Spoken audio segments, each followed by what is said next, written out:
नमस्कारम प्रियजनों, आप देख रहे हैं बीएचयू पाठशाला। आप सभी का बहुत बहुत स्वागत है। बड़े दिन बाद मुलाकात हो रहा है, लेकिन वीडियो बहुत महत्वपूर्ण है। ये वीडियो आपके सीयूईटी के सफलता का रास्ता बनाएगा। दोस्तों ध्यान रखना, वीडियो को लास्ट तक देखना है, चैनल को सब्सक्राइब कर लेना है और बेल आइकन प्रेस कर लेना है, जिससे आपका कोई भी अपडेट मिस ना होने पाए। आज के इस वीडियो में हम लोग बात करेंगे कि सीयूईटी की तैयारी मात्र 30 दिनों में कैसे की जाए। अक्सर जब हम लोग कोई भी तैयारी करते हैं, चाहे सीयूईटी का हो, जब हम लोग इंडिविजुअल यूनिवर्सिटी का फॉर्म डाल के तैयारी करते थे, तभी फिर ऐसे वीडियोस की जरूरत पड़ती थी। और ये वीडियोज हम लोग के जॉब के लिए, चाहे यूपीएससी हो, चाहे स्टेट पीसीएस हो, आपका सीएसएल हो, एमटीएस हो, कोई भी पेपर होता है तो उसके लिए प्लानिंग की जरूरत पड़ती है। और जब वो एग्जाम नजदीक आने लगता है तो ऐसे में हमें जरूरत पड़ती है कि कम टाइम में सिलेबस को कैसे कवर किया जाए, और ये बहुत डिमांडिंग होता है। बच्चे अक्सर ऐसे वीडियोज को बहुत ज्यादा देखते हैं, क्योंकि बच्चों को लगता है कि ऐसी कोई प्लानिंग हमें कोई बता दे जिस प्लानिंग से हम कम समय में ज्यादा चीजों को समझ पाए। और अक्सर बहुत सारे बच्चे, जैसे सीयूटी की तैयारी हो रही है, तो सीयूटी में बच्चे जो हैं वो अक्सर 12वीं के हैं। अब 12वीं के बच्चे जो हैं वो अभी बोर्ड एग्जाम दे रहे हैं। जो सीबीएसई वाले हैं उनके लगभग एग्जाम खत्म होने वाले हैं, कुछ के खत्म हो गए हैं, कुछ के अभी 1-2 पेपर बाकी हैं। तो ऐसे में उन बच्चों के लिए सबसे ज्यादा महत्वपूर्ण है। बाकी उन बच्चों के लिए भी है जो बच्चे अपने कोर्स को कंप्लीट कर चुके हैं और वो एज ए रिवीजन करना चाहते हैं, या उन बच्चों के लिए जो बच्चे अभी तक सो रहे थे और उन्हें लग रहा है कि ओह माय गॉड, लगता है अब हमें सीयूटी की तैयारी कर लेनी चाहिए क्योंकि आगे हमारे भविष्य में अंधेरा दिख रहा है। तो वो उजाला लाने के लिए भी उस वीडियो को देख सकते हैं। इसीलिए मैं बोल रहा हूं कि दोस्तों प्लीज इस वीडियो को जरूर देखें और अपना प्यार चैनल को देते रहे और बीएचयू पाठशाला को देखते रहे। यहां पे मैंने बहुत सारी बातों को समझाऊंगा, और एक जो सबसे महत्वपूर्ण बात है वो है, आपको एक मैं ट्रिक दूंगा। वो ट्रिक होगा और जो मैं बस आपके कान में बताऊंगा, तो आप लोग एकदम क्यूरियोसिटी के साथ देखो इस वीडियो को ध्यान से, ठीक है। सीयूटी, यूजी एंड पीजी दोनों के लिए है। पीजी के बच्चे भी ध्यान से देखें। पीजी में बेसिकली यहाँ पे पार्ट 1 पार्ट 2 ध्यान देना, उनके सिलेबस को थोड़ा सा मैं डिफाइन करने की कोशिश करूंगा। अदरवाइज मैं क्या करूंगा कि उनको लिए एक सेपरेट वीडियो भी ला दूंगा, लेकिन वीडियो को ध्यान से देख तो पूरे, ठीक है। हम लोग यहाँ पे सीयूटी में सफल होने का राज जानना चाहेंगे आज, ठीक है, कि सफल होने का क्या राज हो सकता है। राज मतलब होता है वो कौन से ऐसे पॉइंट्स हैं जो सीयूटी के लिए स्पेशली हमारे दिमाग में फ्रेम हो जाना चाहिए, जिससे कि हम किसी भी यूनिवर्सिटी में दाखिला ले सकते हैं। तो वो राज के यहाँ पे 3 पॉइंट्स मैंने जो है वो आपके सामने रखे हैं। सबसे पहला, आपके पास एक प्रॉपर टाइम टेबल होना चाहिए। इस प्रॉपर टाइम टेबल में जो सबसे महत्वपूर्ण बात मैं आपको बताना चाहता हूं वो है आपकी स्लीपिंग टाइमिंग और आपका वेकअप टाइमिंग जो है वो फिक्स होना चाहिए, ठीक है, वो फिक्स होना चाहिए। दोस्तों ये बहुत महत्वपूर्ण टाइमिंग जो बात है बता रहा हूं, आपका लगभग 6 to 7 आवर्स का जो है वो स्लीपिंग आवर होना चाहिए। आप इसको 5:30 से 7 के बीच में भी रख सकते हो, कोई दिक्कत नहीं। अगर आप हेल्दी पर्सन हो, आपके पास कोई मेडिकल इश्यूज नहीं है, ध्यान देना, ये नहीं कि आपकी आंखें खराब है जबरदस्ती पढ़ रहे हो, आपको और कोई मेडिकल इश्यूज है, हेल्थ इश्यूज है, आपको डॉक्टर ने ऑलरेडी रिकमेंड कर रखा है कि नहीं आपको सोना जरूरी है, फिर भी आप जबरदस्ती के 5 घंटे जग के भी बस सो रहे हो, तो ऐसे में दोस्तों ध्यान देना, एक हेल्दी पर्सन जो है वो आराम से 5.5 से 7 घंटे सोए। ये सोने की टाइमिंग बता रहा हूं। बाकी जो टाइमिंग बचा इसका मतलब हमारा टाइमिंग क्या है, वो हमारा टाइमिंग पढ़ने के लिए है, ये बात समझ लो। तो यहां पे स्लीपिंग और वेकअप, सोने और जगने का टाइमिंग सब लोग फिक्स कर लेना कि हमें 12 बजे तक सो जाना है और हमें सुबह 5 या 4:30 बजे तक जग जाना है, ठीक है, ओके।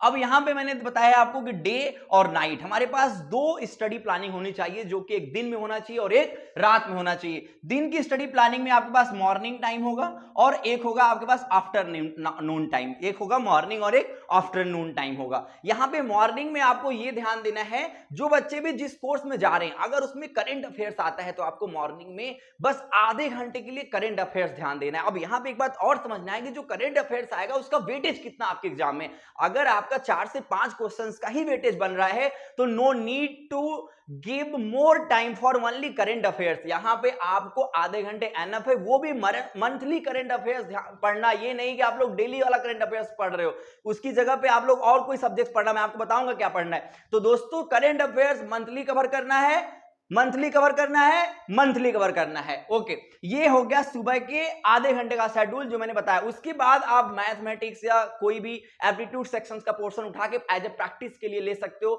या कोई लर्निंग पोर्शन भी ले सकते हो जीके जीएस का। ये टाइम टेबल अपना फ्रेम करना। अच्छा हाँ, अगर आपको टाइम टेबल नहीं आता है तो मेरे को बताना, मैं आपको टाइम टेबल बता दूंगा कि आपको टाइम टेबल कैसे बनाना चाहिए और किस सब्जेक्ट के लिए बनाना चाहिए। उसके बाद हम लोग आफ्टरनून में आते हैं। आफ्टरनून में आप लोग क्या करना, आफ्टरनून में बहुत सारे लोगों की सोने की एक प्रॉब्लम होती है कि सर मुझे नींद आ जाता है, तो कोई प्रॉब्लम नहीं है, सोने से कॉम्प्रोमाइज मत करना, आराम से आप 1 घंटे का 1.5 घंटे का नींद ले सकते हो, नहीं आता है तो अच्छी बात है। इस टाइम पे आपको जनरली एप्टीट्यूड सेक्शन फोकस करना है, यानी सॉल्व करने वाले questions, mental ability, math, reasoning, logical, data interpretation and ये सब जो पोर्शंस हैं वो आपको यहाँ पे कवर करने हैं। नाइट में भी हम लोग फर्स्ट स्टडी देखेंगे, फर्स्ट स्टडी, ठीक है, और सेकेंड स्टडी, यानी हमारे पास रात में फर्स्ट स्टडी होगा और सेकंड स्टडी होगा। जो फर्स्ट स्टडी होगा वो हमारे डिनर के पहले का होगा, और डिनर के बाद जो हमारा टाइम होगा वो होगा सेकंड स्टडी। वो आपको पहले से डिफाइन करना पड़ेगा कि फर्स्ट स्टडी में हमारा जो स्टडी टाइमिंग है वो ऑनलाइन होगा किसी यूट्यूब चैनल से, या हमने कोई परचेजिंग कर रखा है तो वहां से हम अपनी स्टडी करेंगे। यानी फर्स्ट स्टडी जो है वो हमारा ऑनलाइन किसी कोचिंग के लिए, अगर आपने कोई ऑलरेडी रिकमेंड बीएचयू पाठशाला भी ज्वाइन कर सकते हो, अगर आपने नहीं ज्वाइन करा है, अभी ऑफर चल रहा है, 1499 रुपए में कोर्स अवेलेबल है, आराम से ज्वाइन करो। और हाँ, यहाँ पे आप लोग टेस्ट सीरीज भी फ्री गेट कर सकते हो।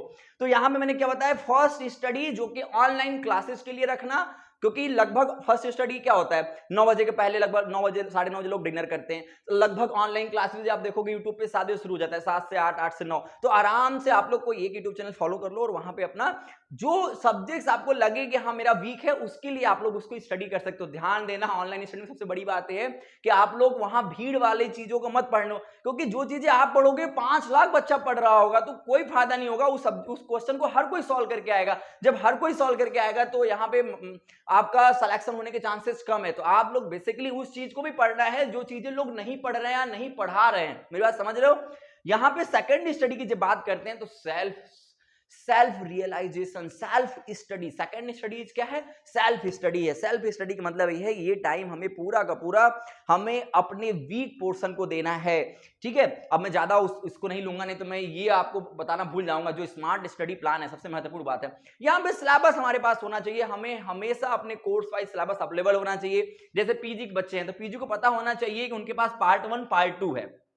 Part 2 is domain, part 1 is aptitude section. उसी तरीके से उनको अपनी स्टडी प्लान फ्रेम करनी पड़ेगी। तो सिलेबस अपने कोर्स का जरूर पता होना चाहिए। ऐसा नहीं है कि आपने बीवॉक का फॉर्म डाला है और बीवॉक में आपने टूर एंड ट्रैवल मैनेजमेंट या हॉस्पिटलिटी मैनेजमेंट चूज करा है और आप डोमेन में कुछ और पढ़ रहे हो, तो या फिर बीएचयू बीए की तैयारी कर रहे हो फिर भी आप डोमेन पढ़ रहे हो, जबकि वहां डोमेन की रिक्वायरमेंट नहीं है। तो इस तरीके से आपके पास एक प्रॉपर सिलेबस होना चाहिए और उसमें पता होना चाहिए कि सिलेबस आपके एग्जाम के लिए बहुत ज्यादा महत्वपूर्ण है या नहीं है। दोस्तों स्टडी स्मार्ट स्टडी प्लान की बात करें तो स्मार्ट स्टडी प्लान में मैंने यहां पे एक आप फॉर्मूला दिया है LHF, यानी लो हैंगिंग फ्रूट्स। आपको यह ध्यान देना है कि जब करंट अफेयर्स के 3000 क्वेश्चन फंसेंगे तो हम करंट अफेयर्स क्यों ज्यादा पढ़ें, उसकी जगह पे हम क्या कर सकते हैं, उसकी जगह पे यहां पे दोस्तों हम यहां पे उसकी जगह पे लैंग्वेज पे फोकस कर सकते हैं। कहां फोकस कर सकते हैं? लैंग्वेज पे फोकस कर सकते हैं। यह बहुत महत्वपूर्ण पॉइंट है, ध्यान देना, क्योंकि 40 क्वेश्चन लैंग्वेज से आने वाले हैं।